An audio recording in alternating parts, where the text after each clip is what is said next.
you for joining us this morning. It's today's live on Equa Television International.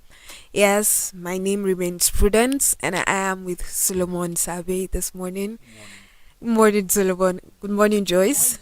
Good Good morning, morning, Jamie. Prudence. Oh wow! Okay, you're still because I'm not going to say anything about that. We'll discuss that when we go back to the table. Better. Oh, Do you have a tribal name? oh wow! Okay, go ahead. Any Okay, J? okay. Let me just say, Daddy Nathan, you are trying. Okay. Yes, we can see. We're talking about backstabbers. So I'm still it's speechless as to important what that is Solomon, happening. You see, when you talk about backstabbers, before you talk about and this betrayal is often verbal, like verbal. You know, some of us, our mouths are filled with venoms. So you find this made me recall the story of David and Ahithophel in the Bible. You recall that while he was lamenting backstabbing, he was saying, if it was an enemy that was insulting me, like insulting him, he would have endured it. If it was somebody that was coming after his life, he would have just looked for somewhere and hide. But to think that it is somebody that is his friend, somebody that is his companion, somebody that and the Bible describes backstabber as fools, because you are slandering. It's just like it's synonymous with gossiping, slandering, and then like to be in that place. It's not something that anybody wants to imagine. Like, look how clean. Then I'm waking up to see that Sample Solomon is the one now, not just betraying me, like, but saying all manner of things that are not even true about me. True. So no wonder David said, if it was somebody that has posed as an enemy, somebody that is far from him, it wouldn't have been a problem. But the problem about backstabbing is that it comes from somebody that is very close to you, somebody that you trust, like betraying you. So backstabbing is not a path that anybody should follow. If you have said, or if you are close to someone and you decided to be a friend, then you should be that friend that you are. But being a backstabber, like in front of that person, you're looking all pleasant, and the moment the person turns, you stab the person, is a terrible place to be. And it's not an act that will go unpunished. You know how it is said that wickedness dwells in the heart of men. I think that backstabbing is one of the reasons why that is really mentioned, because this is the only way why this would work, is that you have two faces. You are neither this nor that. You are neither good nor bad, because every form of backstabbing is in the negative, every form of it. So automatically living a double life, and those that live in double lives tend to crash land, and the crash is really not nice. So it's just like, in fact, I think it was said like it is synonymous to just you being wicked and evil. That's how deep it's like wickedness flows through your veins. There's one very familiar statement around. It's like when someone constantly backstabs, you begin to hear people say, that person, wickedness runs through his veins. She's just wicked in nature. That's her nature, wickedness, or that is his nature, wickedness. And then it just gives you a bad name, a really terrible name. So when we're talking about backstabbing, there are a lot of instances that is actually backstabbing, and people don't really look at it that way. For instance, and I really want us to dig all this and think deep on and talk about things like that, because we act in certain ways and we tend to think that these things are not relevant. They're just passive. For instance, if you are found in a situation where every other person is insulting or gossiping or tarnishing the image of a friend of yours, and you say nothing, and this person is not aware of it, tomorrow it will leak that you were part of that. Automatically, you are a backstabber.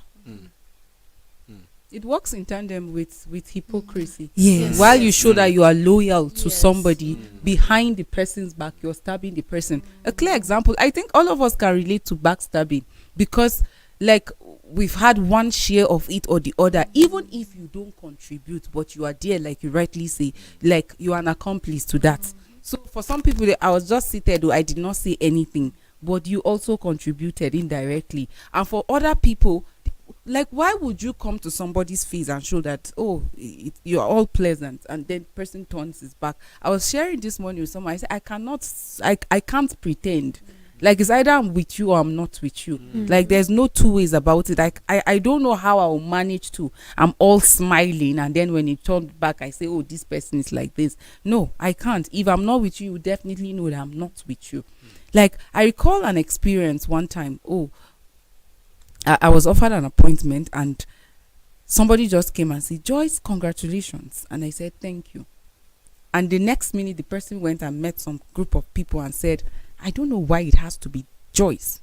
Like, it should have been this person. Just say that I don't think this person is the right person for that. Why did you have to come and say congratulations first? That's backstabbing. So we do who are happy with your leadership and all of that, and we turn our back and say this person is wicked, this person is mean, this person is sitting on people's entitlement. This person, you don't have to. If you know you hold that strong opinion about how bad the person is, then there's no point going before the like, you know, all of these politicians or leaders at all levels, they have PAs and all. Now, like, I feel they have responsibility to tell them, Oga, people are dying of hunger. This policy, though good, but the methodology is bad, because this is the implication of it. But no, sir, this thing you just did, you don't know how people have been chanting to tell you that no, it is politics, it is the opposition party that's trying to make drama out of issues when people are being killed. And then the people that should tell those in power the truth will keep covering up, telling them that no, people are enjoying, oh, you have been fighting corruption, you have been doing well. And you know, the sad thing is, if you keep backstabbers around you, because they are synonymous to hypocrite, they will lead you to your downfall. Because now, instead of you working on correcting the ills, the wrongs, you don't even know, you're not even aware of them. And because of that, you just wake up and see the people are saying, no, we need to vote this person out, no, we need to vote that person out. No wonder today we have leaders that while they are in power, you see people chanting praises and song. The moment they are out of power and they are saying, this stupid man, during his 6 years or during his 8 years in office, what did he do? Nothing. The same people that were healing and doing. And that's why sometimes I tell people, be mindful when people are clapping for you. Check who is the person clapping. Don't be carried away by the sounds of the claps, but rather turn and see who exactly is clapping for me. Most times we just forget about the person. We are carried away by the claps. And then at the end of the day, the person that is actually clapping for you is somebody that is pushing you to your downfall. So, and you know, it is called backstabbing because it comes from a friend, just like we have established earlier on. You know, when you have a friend, the friend is not behind you because he is supporting you. So you know those people that are behind you. That is why they call them backstabbers, not front stabbers. You know that they are behind you, and you know what you, giving you all forms of support you want. Now the one backstabbing you. It comes at a point that your guard is down. It comes at a point that you're not ready. You didn't see it coming. So it's usually more painful than the one coming from your enemies. And a lot of times you find people probably just gossiping in the office or at workplace, in the marketplace, wherever it is, or they are bringing you information about someone else. Maybe I come and I say, Joyce, do you know what Solomon Sambo did? He did this, he did that, and Prudence also. The same way they are bringing other people's information to you, that is the same way they are also taking your own information to other people. So sometimes when we encourage listening to other people's information from people, it means that is the same thing that will happen to us. So why will I enjoy listening to other people's own, and I don't want mine to be taken as an accomplice to this? Or better still, if he keeps on doing it, keep him at arm's length. We have established that a lot of times on this set, that sometimes you have to be the one to draw the line between people, because someone might not be able to do that. You that know what you stand for and what you're doing should be able to draw that line. And sometimes it happens in whispers. Is that backs this hand will cause you to sin, you should what? Cut it away. A lot of times we know that the people we surround ourselves with are backstabbers. We already know. Okay, clear example. Some has to be how you should have this. Why should I associate with you? I can never trust you. Like the Bible warns and cautions us about such people. Imagine that the person will show it to your face how pleasant that he or she is, and behind you is looking for a knife to stab you, to bring you down, and you still keep them close to you. Sooner or later, it was yesterday we were talking about how that if there's nothing wrong with courting such people, because you find yourself as they are bringing the conversation, you have to contribute as well. So, and by contributing, you're also becoming a fool. And by becoming a fool, that means nothing works in your life. Because now you're always looking for validation. People that backstab go against God's command. God said we should love, we should be kind to one another. Like, you should have the confidence to approach people and say, no, this thing that you did or this thing that you're doing is not good. But by the time you come to the person and say you are doing very well, and go back and tell people or try to bring down the person's reputation by saying, oh, this person is actually a terrible person, look at the policies, look at the things that this person is doing, then you are worse than, I don't know what to describe, but he or she should not be anyone that you should associate with. Very true what you're saying. And something just came to mind, and I really think that we should look at it this way as well. You know how the Bible says in the commandments that we should not bear false witness. You see, a lot of times when we hear don't bear false witness, we begin to think that it just means that you stand before somebody else and you're saying you are telling false stories about someone one way or another, in front of the person or behind the person. It's either you are telling the person that he is good, when in the real true sense of it, he's a terrible person, and then you go back and you're saying the truth behind him, or you're saying the truth in front of him, and then you go behind him and go and say the wrong thing, the lie. So one way or another, you are bearing false witness. So we need to be conscious about that and live our lives. When Jesus was saying that let your yes be yes and your no be no, it was for situations such as this, that no falsehood be found within you. But we live our lives with falsehood. The Christendom is packed full with falsehood. A lot of times in the church, that you expect that people will tell you the truth up front. For instance, and this is really heartbreaking. For instance, we have this whole I'm trying to remember the name. Okay, all right. What do you call it? Church discipline. Yes. You have church discipline, and then you put someone on church discipline because you want to correct and backstabbing. If you want to talk on that again, interdependent. You are prayer requests.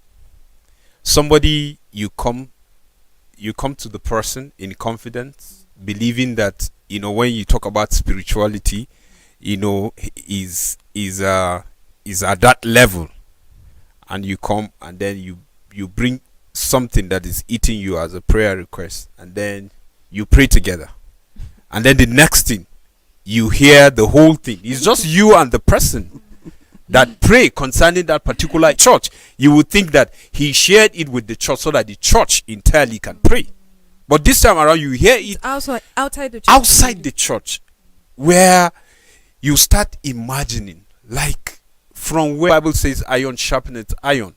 It's talking about that togetherness, that we reason together, we hold each other's hand, and then the race is not we should consider one another. Is to narrow it, that I notice with people that are backstabbing, that are backstabbers. They are, how will I put it? They are cheap. They are cheap in everything. They are cheap. And they live by favor. Yes, they live by favor. Because anywhere, anything that will favor them, the other face will show. Offer. They don't have integrity. So they depend on the like the gossip, the cheap talks, the mm, betrayal to get validation. So if I show up amongst this gathering, and while Prudence is talking about innovations, Jemima is talking about growth, you're talking about development, I have nothing to offer. So I just come, and because there's need for me to talk, I need to contribute to, if I want to be part of the circle. And I just say, you people don't know what happened yesterday. They need to be among, the need for validation, they need to also say to contribute something. And because they know they don't have the value, okay, the old best way I can come in is to bring the gossip, is to slander somebody, is to betray. See, backstabbing, simply put, is betrayal, and it comes in different forms. Exactly. It might not be lies, like just lying. You might even be saying the truth, like the example you just gave. You confided in me and told me your weaknesses, and then it was out of trust. You hearing it from a third party is betrayal. You just backstab that person. If the person, I fornicate, I commit adultery, so that everybody will know. But imagine coming to confide based on, I think that you can be of help. So you did this, you're entering another market square again, you're hearing that so Sample Solomon did that, and then you are broken. You are broken because it's not coming from somebody that is an enemy, but somebody that is close to you. Somebody you took as a friend, somebody you trusted, somebody you thought could help you. And when Prudence was giving the example of church and church discipline, a lot of times, well, every denomination or have their way of dealing with issues. The idea is not to just chase you out of the church, but the idea is just to help you. And I like how it's been done these days. You're not just left alone to just go. There are always people that you're attached to that will guide you, that will always pray with you, that will always check on you and all over. And it is actually great. So, but the fact that most times when you start hearing these stories outside, church discipline is done just amongst communicant members. But who told us that everybody that is in church is a Christian? Or everybody that takes communion is actually a Christian? Some people do it as ritual, as religious activity. Oh, my mom said I'm 18, I should be baptized by and you find yourself in the gathering where the church discipline is being made and you can't wait for church to close. You call your friends on phone. Do you know that this person has been put on church discipline because of this and that? If that person is truly a Christian, if that person is walking in the like it's being Christ-like, then you know that you have a responsibility to pray there, because it's religious activities. It's just so let's just go to church. But as we're in church, whatever happened, let's go and broadcast it out there. So it's not everybody that proclaims to be pastor that is truly called, and it's not everybody that is in church that is truly a Christian. Some people, they just found themselves in that practice and they continued with it. So it tells on an individual's image and integrity when you are constantly backstabbing. You will not be trusted. Nobody will want to do anything with you. Like, I find it very hard to pretend. Like, if I don't like your attitude or how you do things, and then you refuse to change from that, like, I can't even pretend to be around you. True. I cannot talk more of even coming to say, I love this, I love that, and then I go back and say, this kind of person. No. It doesn't tell well on one. It's actually, and from the angle and from what everybody has said here, there's one thing that keeps coming up, and it's really important that if you are a people pleaser, you would definitely find yourself backstabbing. True. So if that is your aim in life, to please people, you will find yourself backstabbing others. It's not, people pleasing is the worst form of manipulation, because we need to be conscious about certain behaviors that we tend, and certain characters that we exhibit. If you begin to find everybody, then you know that you have the tendency of backstabbing someone. You have the tendency of going around telling people what you should not tell them. And it really tells on your behavior, it tells on your character, it tells on your upbringing, it tells on your whole person, it tells on you. I think you see the reason why I talked about earlier, I said they live by favor, and all I get is food. It must not be the same thing with Jemima. It will not be the same thing with Joyce. You understand? You is food, she is money. Her maybe something different. And if you just look at it, that's how they live their life. So if I come to you, I will tell you, I will just be nice, be be kind. I pretend at that moment, whatever I want at that moment, I will pretend to be who I want her to see me at that moment, just to get that favor. So that's how their life is. And that's what is even complicating the whole leadership of our country. Because if you look at the politician today, he's with another person, from one party jumping from one party to another. And then this person will offer you this money, or feeding the other person with certain information about the other person that he claims he's loyal to. And then the whole thing, you see something to show, like trying to make Joyce and Jemima not what they do. And remember, the Bible say we should be peacemakers. As a backstabber, just know that you are not a peace lover, and it's a sin.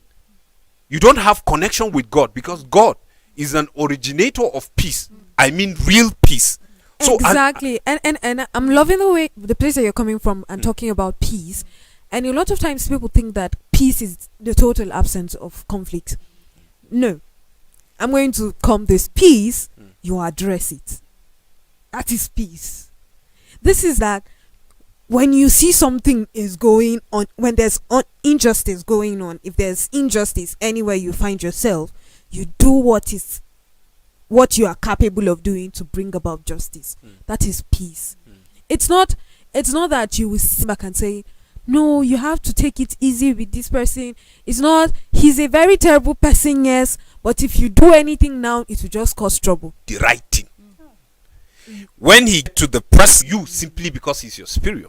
Do you see? Very truthful. Yes, we don't want to be true to ourselves. If I have a problem with Joyce, why wouldn't I go and meet Joyce? The Bible also said it. If you have a problem with your brother, go and meet him and settle your scores. If he does not listen, take someone with you and go to talk to him. If he still does not listen, carry your shoe, hit it and go back, because you have already done your own part. It is left for that person. But we don't even want to go through that whole stress. We feel it's too long.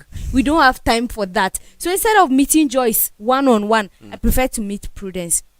This is what Joyce did. And because Joyce is not there to defend herself, I can decide to add one or two to the whole, to make it spicy and more, she's not going there. To her, she can't even defend wrong. Herself. Yes. Going to her, the first place it's is very wrong, because she has nothing to do with what is between you and the other person. And because secondly, Joyce is not there, is to say what is not true again about the person. Yes. And because Joyce is not there, she cannot defend herself. I have to suit her. Whatever I'm going to tell Prudence, I have to portray myself as the right one. I have to put myself as better, and Joyce not good. So we don't want to be true to ourselves. We don't want to be straightforward. We just want to keep getting people that would support. And there are certain people that once you tell them something, automatically they hate it without knowing, without hearing from her. So we should really be true to ourselves. When we have a problem with someone, we should tell him. And even if someone is excelling and we're not happy about it, why don't you just walk away? Like what Joy said, why will I come to tell her congratulations and then go? But it is not good that you come and everybody say, doesn't have to like you to maybe an action. Now we've been friends. We've been very good friends. And I trusted you. You know a lot of things about. Everybody will go down. Yeah, everybody will go down. Everybody will lose the job if it is like that. So for some people, it's an aggressive response to an action. But you see, we can't go on like that. The idea of God creating all of us is to bring our uniqueness. Relationship is important, it's vital. No man is an island. You can't exist on your own. When you're thinking you have arrived, there are a lot of things you can't do to yourself. You will have all the money. I heard a story of a rich man that was struggling with a particular health condition, and then he went around, traveled almost all around the world, but there was no solution to that sickness. It was more like for him to go relax, eat what he wants, he has to eat, like just go relax and wait for when you're dying. And he came, he checked all the money, his account balance, and he was so pissed. He packed all the money, withdrew all the money he had. He went to the street, he was flinging it and shouting and angry. Like, after gathering all this money, yet it cannot even save me.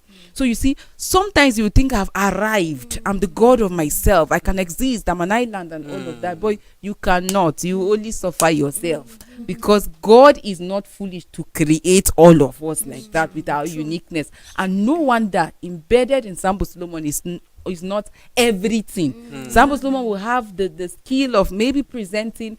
Victor Bende has his own of editing and switching. Hassan has his own of climbing scaffold or being behind the camera. So you see, everybody has his own strength. So you cannot just say, oh, I have everything, I can do everything on my own. Why would you choose to tour the path of backstabbing, betrayal? That's why I said earlier on, you don't have to be around people. You don't have to. Prudence talk about trying to be in the good book. You come to work, you will not stay in one place. You want to be in the good book of everybody. You cannot. It will still land you in trouble. I've seen people come and say things about people that they are this close, and I'm just looking and wondering. I thought people are like this. Now, just see, and you will still see them tomorrow like that, and then claiming to be friends yet backstabbing themselves. You don't have to be in that kind of relationship. It is in a bid to be in the good book, and people think I must make friends. You don't like have to. I must. So whether if I don't have a friend here or if I'm not attached to somebody here, they will think I'm a bad person. So I know she's not a good person. Oh, she has backstabbed me. Oh, but let me just be around her. Let me just be around him. I'm not saying that people should not forgive. I'm not also saying that people don't have the tendency of changing. But why would you be in a relationship that every day you're settling scores? After betrayal, you meet and I forgive you, and you cheers to a bottle of wine. Tomorrow again, you just go out and still backstab your friend. So it's really needless. And like I said earlier, it's against the golden rule of love one another, be kind to one another, be at peace with one another. So when you find yourself backstabbing, you are sinning. You are really sinning because you're causing pain and hurt to people that are around you. Like I said, if we are to talk about our personal experiences, I think the time we have will not even be enough, because one way or the other we had our share. Even with your parents, there are times your mom will tell you that, just tell me, if you tell me the truth, you'll be at peace, nothing will happen, it will end there. You will tell her she'll go and tell your father when he comes back, and when he comes back, the beating you call that backstabbing? It's backstabbing now. It's not betrayal. You tell me after telling me to confide, and a lot of parents do that. You tell your children that if they tell you the truth, you will not do anything to them, and then the child confesses to you, and you go and carry cane, or the first thing is to slap the child. The truth was all these mothers and fathers. But you know, that alone, just over time, you find that there are certain children that cannot tell their parents anything and would rely solely on other people. And most times they fall into the wrong circles because they can no longer depend on the words of their parent. This is very true what Joyce said. Sometimes it just feels like, wow, are you sure these people are my parents? Why would he or she do something like this? It just doesn't make sense. And we really need to take caution on our behaviors. You said something about manipulators. Yeah. You mentioned so some parents are manipulators. So some parents. Some parents. Some singles. We don't have children now. Who are we manipulating? Did I call you manipulating the younger ones? Parents. We know. Some are manipulating the younger ones. Say, just tell me. Don't worry, I'll not do anything. I'll not do it. Give me that. And after the child confesses, the next 1 month is you're not giving him anything for break. The next It's grounded. Some siblings. Oh my goodness! It's like they're just waiting to hear death on you. They're just waiting. Immediately, you have dished out these deaths. Your parents and their friends have heard. I think talking about parents, it is very important. Though we just talk about it on a light note.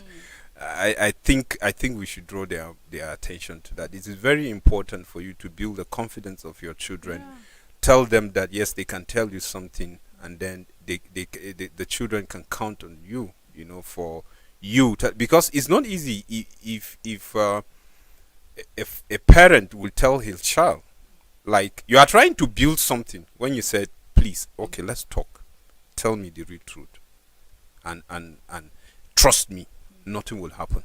I think you should the child should see you holding your word, like with high esteem. Like, even if you want to punish the child, or even if you want to tell the father or the mother or whoever you decide, let it be in such a way that all of you want to just draw the mind or the attention of the child and let him know that yes, the child should trust you, but next time the child should not do something like this. Exactly. But and to, you to can some, actually go out it will an just extra mile yes. and tell the child, okay, Yes. I'm going to inform your dad or your mom about this. Yes. So we can But find trust me, a yes. way. Trust me, to nothing will aid you. happen. You know. Yes. But some will just the mother will just African try to parents. manipulate you. The next thing the father is coming, and then He will not she's even not drop his bag. she's nowhere to be found when the father is going to unleash the discipline. Like she will just carry bucket and then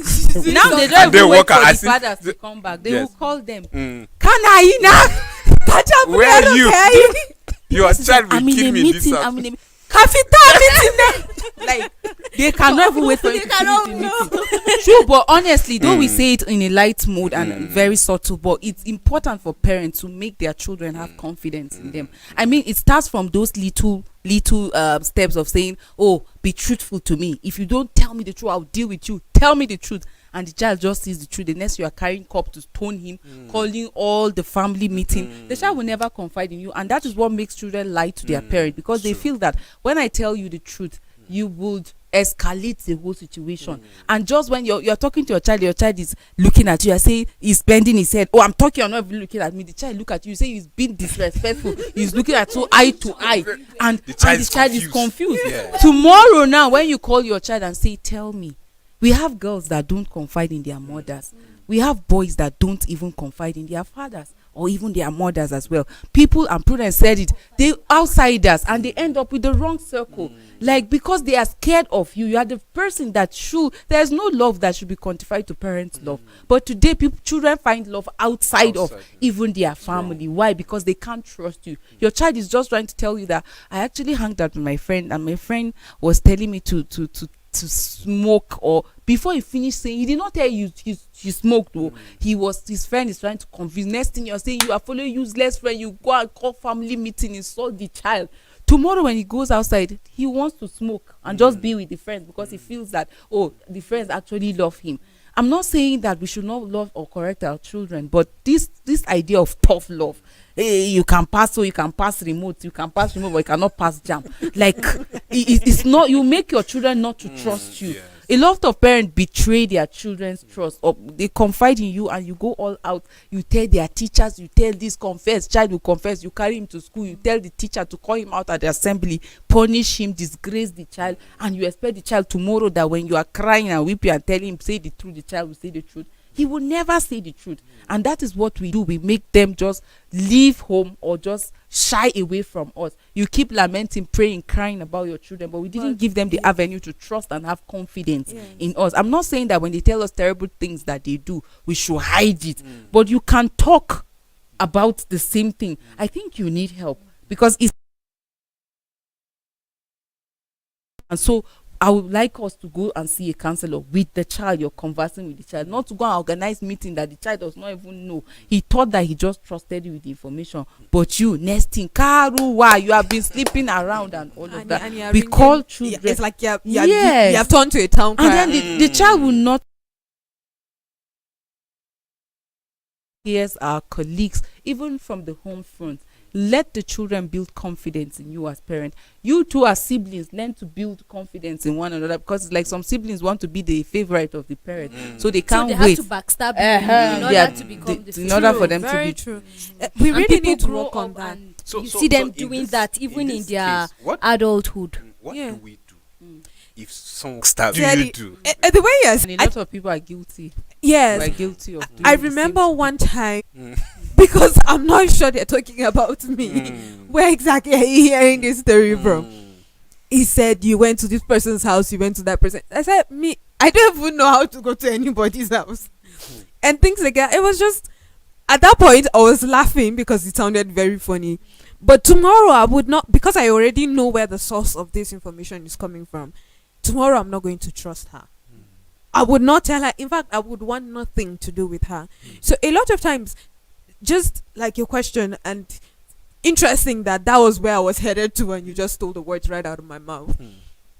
A lot of times, we find ourselves in this Gombe. situation. That's the spirit. Chop knuckle. Yeah. So a lot Small of town now times. they will start. Your They will name start start their with J. things Start with exactly. J. Oh, okay. Sorry, we That's how we should close apologize. the show. We apologize. I apologize. So a lot of times it just seems like your best shot is to cut contact with that person. But more to it is to keep that person at arm's length. I think on this show we have said it over and over again that How there are do you certain keep your things, siblings on arm's length? there are certain things that you don't have to tell everybody. There are certain things within the family. There are certain things I can tell my mom and I'm not telling my dad. There are certain things I would tell my dad and not tell my mom. And it's okay. It's okay. Yeah. It's fine. Yeah. I really believe that those kind of things, it's really fine, so that you're able to judge between this and this of my siblings. It's better I tell this person that I'm struggling with this. I know we'll find a solution rather than talk to the other person. This is just it. You have to. We've talked about observation when you are in a relationship. It goes way beyond a male and female relationship to even family relationships, friendships and all that. And You observe the person that you find, you observe the people and the environments that you find yourself in. And Really. when it comes to the family, it's not about trust. It's not about trust. It's understanding the strength Yes. and the weakness of the other person. Exactly. That's Yeah. the Very word. true. You know, Very I true. recall one time my dad called and he narrated what my younger brother did, and when he finished, he now said, "Don't tell your mother." Oh." He said, "Don't tell your mother. You know her." So he came from the point of understanding her strengths and her weakness. There are family members that you can't do without. Imagine your father like betraying you after confiding your father and saying, don't tell mom, see you, and the next you go out there and you go and gather family members tomorrow in the meeting. You're not bothered about what they are saying. You're looking at your father. As in Isn't that tomorrow, Yes. I will not talk to you again. Whereas they Like will it's not talk because to. I said this to you, or that's why this family And you meeting see, is called. you can't do it with your father because who will pay your school fees? You have arm's you can't keep your father. You have to keep your father Your at school arm's fees length. will suffer. Your school fees will- So the thing is that we just need to be guided. We live in a world, we should not be unaware of all of these things. The Bible says that as far as we live in this world, there will be tribulations, and it comes in different forms. Even backstabbing is part of the tribulation that we are going to face. Imagine somebody that fasted after fasting and praying, the first thing he's facing is temptation and trials. So it means that our journey in this life is not without all of these challenges. So the tribulation, we should not just see it as a word, as a cliche, but it comes in this form. Gossiping, backstabbing, betrayals, all of these are part of it. So when it comes, what do we do? See, you should pray about it. You see, every time we talk about studying the scripture, studying to show yourself approved, the Bible says my people perish for lack of knowledge. Embedded in the Bible and the scripture is answers to everything. And that's why most times we say study, pray. It guides you on how to do, how to live your life. When you are faced with backstabbing, what do you do? The Bible says we should be mindful of such people. We should not be unaware of them. So when it happens, humanly speaking, we have plenty ways of dealing with it, and one of it is the aggressive response. Oh, I trusted you with this, and you went out to say, forgetting that me too, I know your own that is in bulk, so I'll go and say it. Or you hear somebody, there are instances of friends killing their friends because the person went and said something out there that you expected that it should be secret. I know women that are married for over 20 years, but even the other person that was her chief bridemaid, the bride and the chief bride, they don't talk till today because of certain secret that one of them decided to let out. The other one was that she has been in relationship with this guy, and he showed interest of marrying her. They were supposed to go for introduction, and then her best friend went to tell the guy that she's following this sugar daddy. And then that particular day he was calling, she was not picking, so he called the friend and she said, go and check so please, she's there. So he now went there and he caught her right-handed with the sugar daddy, and that's how he cancelled everything. Was she right? No. By engaging that kind of relationship, outrightly no. So, but ideally, the friend should have advised her against that. So it shouldn't even get to that point of. But the friend decided to allow it to happen that way, and she that relationship like didn't work with the guy. Even with the man, she had to leave him. But it took her time before she got married, and eventually when she even got married, it was like She didn't get married to somebody she loved. She just had to just marry the person. So they found themselves working in the same environment. That hatred still exists in response to that betrayal. So they are, humanly speaking, we have a lot of way of responding to backstabbing. We hit on the people, we decide to cut them, we move on aggressive response, people cutting people's ear, people look at the, what is happening today is people poisoning themselves, like killing, all are part of response to backstabbing, setting one another up just because of that. But if you want to deal with my turn to revenge, you know, and then 5 years ago, this is what he did to me, this is what she did to me. Did you forget the story of the groom that left his bride in the church? Yes. He planned the wedding, he paid everything, but even went to church while they were joining them. Do you take this lady as your wife? And he said no. Look at how he planned it. Like 10 years after, he even went and paid bride price. He saved, he spent money, but he didn't care because he wanted to revenge what he tabbed as maybe backstabbing or betrayal. So look at how people can respond to such situation. But ideally, we should not. The Bible says vengeance is for me. So you should leave it to God. He has a better way of dealing with the situation. But if you say you can deal with it, you can man up and deal, God will remove his hand and let you be. But you see, anything that will come from him is the best. He has like so many ways of dealing with backstabbers. And that you just see sooner or later you see it happening. So we should not take it upon ourselves to engage in aggressive response, but let it to God. Just that pain that you feel, that betrayal, take it to God. Like David was lamenting in prayer. He said, if it was coming from an enemy, then I wouldn't be disturbed. But from a companion, he was lamenting it in prayers.